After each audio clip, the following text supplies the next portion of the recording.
What could possibly make 9 experienced hikers slash their tent open from the inside and flee, some without even putting on their shoes, into a frozen Siberian wasteland where temperatures plummeted to -30 degrees?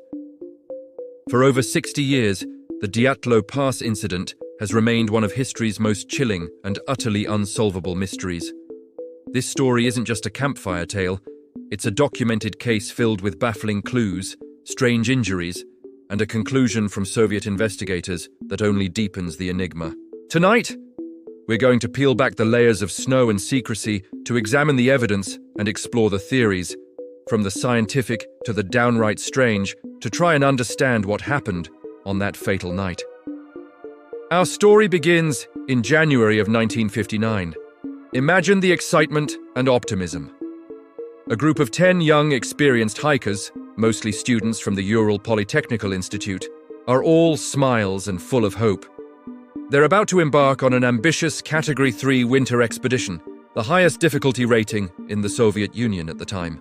Their goal is to trek across the northern Ural Mountains and summit a Torten, a mountain whose name in the local Mansi language ominously translates to "Don't go there." Their leader is 23-year-old Igor Dyatlov, a skilled and respected outdoorsman. We have photos from their journey, showing them laughing, building campfires, full of life and camaraderie. But among them was one man who would, by a stroke of luck, escape the horror to come. Yuri Yudin, suffering from severe joint pain, made the difficult decision to turn back early in the expedition. He said his goodbyes, wishing his friends a safe journey, never imagining he would be the sole survivor. Forever haunted by the fate he unknowingly dodged. Weeks went by with no word from the group. When they failed to arrive at their destination by the agreed-upon date, a search party was organized. On February 26th, what they found was not a scene of an accident, but a scene of silent, inexplicable panic. High on the slopes of Kolat Shakal, or Dead Mountain, they discovered the group's tent. It was heavily damaged, but not by weather. It had been methodically sliced open from the inside. The group's belongings, including their warm clothes, boots, and supplies, were all left behind, neatly arranged. A meal had been prepared, but left unfinished. Outside the tent, a trail of footprints led down the snowy slope. But these weren't the footprints of prepared hikers. They were made by people wearing only socks, a single boot, or completely barefoot. The prints showed they walked calmly, not ran, down the hill towards a patch of woods over a kilometer away. Why would 9 seasoned winter trekkers abandon the safety and warmth of their only shelter, underdressed for the lethal cold, and walk away into the darkness? The scene whispered of a sudden, overwhelming terror, something so frightening that facing the Siberian winter seemed like the better option.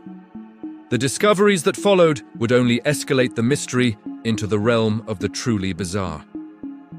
The search party first found the bodies of Yuri Doroshenko and Yuri Krivonishenko near the tree line, under a large cedar tree. They were barefoot and dressed only in their underwear. Their hands were burned and the branches of the cedar tree above them were broken up to 5 meters high, suggesting they had desperately tried to climb it, perhaps to get a better view or escape something on the ground. A small extinguished fire lay nearby. A short distance away, between the tree and the abandoned tent, the searchers found the next 3 bodies: Igor Dyatlov, Zinaida Kolmogorova, and Rustem Slobodin. Their positions suggested they were crawling, trying to make it back to the relative safety of the tent. They had all died of hypothermia. For 2 months, this was the extent of the discovery.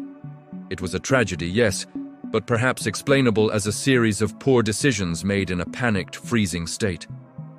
But then, in May, as the snow began to melt, the final 4 hikers were found, and the case took a turn for the horrific.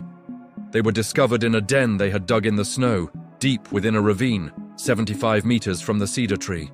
Lyudmila Dubinina, Alexander Kolevatov, Nikolai Thibault-Brignol, and Semyon Zolotaryov were better dressed than the others, some even wearing clothes taken from their deceased friends. But their injuries were catastrophic. Thibault-Brignol had suffered a severe skull fracture. Dubinina and Zolotaryov had multiple, symmetrically broken ribs. A doctor who examined them stated that the force required to cause such damage was equivalent to a high-speed car crash. Yet, bafflingly, their bodies showed almost no external signs of trauma. There were no bruises, no cuts, no soft tissue damage consistent with a fall or a fight. It was as if they had been crushed by an immense, invisible pressure. And then there was the final, ghastly detail.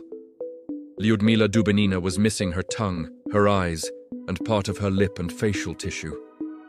The official report would later state this was likely due to natural decomposition and scavenging in the watery environment of the ravine. But for many, it added another layer of macabre strangeness to the puzzle. As investigators tried to piece together this impossible puzzle, the clues they uncovered only defied simple explanation. First, there was the matter of radioactivity. Forensic tests revealed that the clothing of several of the hikers, particularly a sweater found on one of the bodies in the ravine, showed traces of radioactive contamination. It wasn't at a lethal level, but its presence was completely unaccounted for. Where did it come from? Some of the hikers had worked in facilities connected to the nuclear industry, but this didn't fully explain why the radiation was found on specific items of clothing worn that night. Then, there were the strange lights. During the period the hikers were missing, other campers, geologists, and even meteorologists in the region reported seeing strange, bright orange spheres, or lights moving silently in the night sky. One group of geology students camping about 50 kilometers south saw one of these spheres on the very night the Dyatlov group is believed to have perished. Could these sightings be connected to the hikers' panicked flight? Perhaps the most frustrating piece of the puzzle is the official response. The Soviet authorities handled the investigation with a level of secrecy that fueled decades of speculation. After a few months, the case was abruptly closed. The final report concluded that the hikers had died as a result of an unknown compelling force. This vague and unsatisfying conclusion was classified, and access to the files was sealed for decades. The area around the incident was closed to the public for 3 years following the event. Why the secrecy? If it was just a tragic hiking accident, why classify the documents? This official cover-up has led many to believe that the government knew far more than it was letting on, and that the unknown compelling force was something they desperately wanted to hide. So, what really happened on Dead Mountain? Let's dive into the most prominent theories. The first, and the one most recently put forward again as the official explanation, is an avalanche.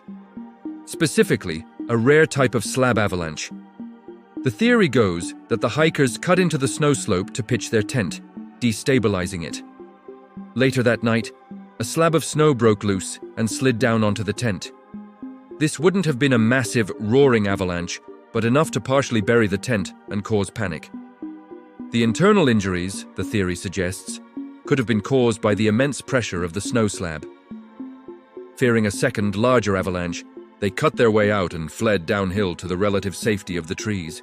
This theory is supported by recent scientific models from Swiss researchers, but it leaves so many questions unanswered.